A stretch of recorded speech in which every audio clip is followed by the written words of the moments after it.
welcome to another tutorUs video. In today's video, we're going to be discussing how to get a 7 in your economics IA.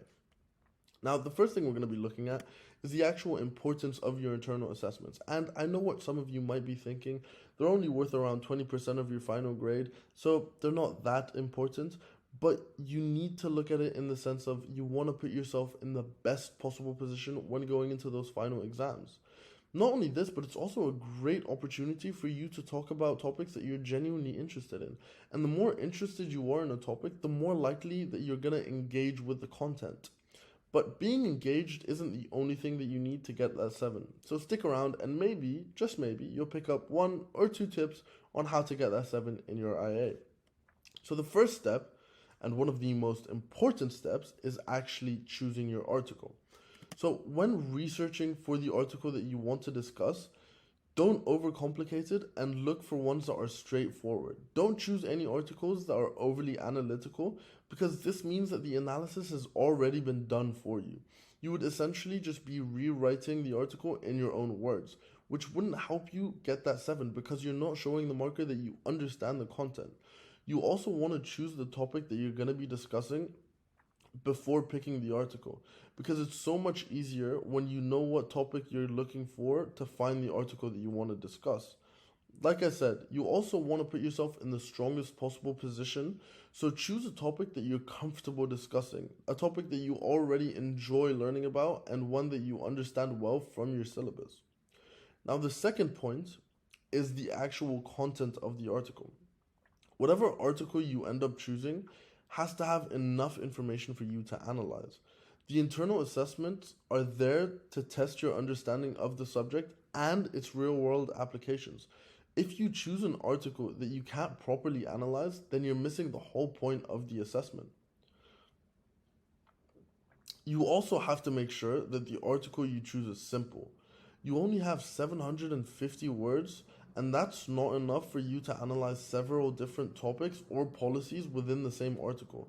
So you want to make sure that the article that you choose is mainly discussing one topic, so you don't end up with an assignment that touches on 3-4 different topics but doesn't properly delve into one.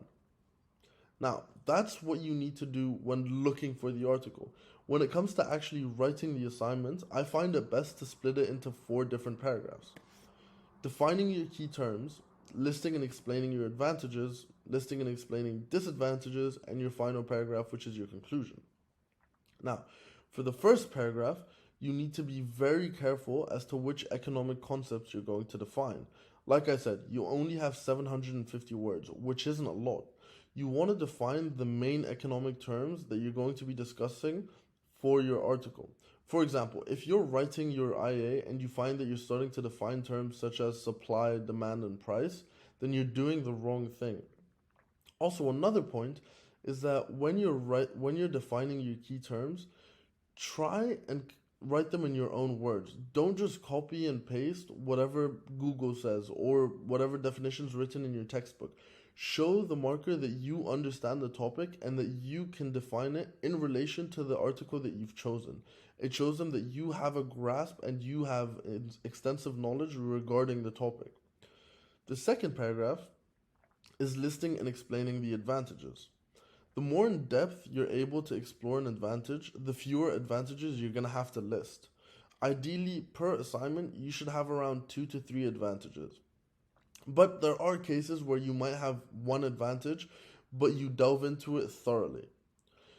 For each advantage that you do discuss, you also want to add a diagram that relates to the article that you're discussing, as it proves to the marker that you have an overall grasp of the syllabus and the topic that you are researching. The third paragraph is listing and explaining the disadvantages. During this part of the essay, like I said, you want to explore the disadvantages.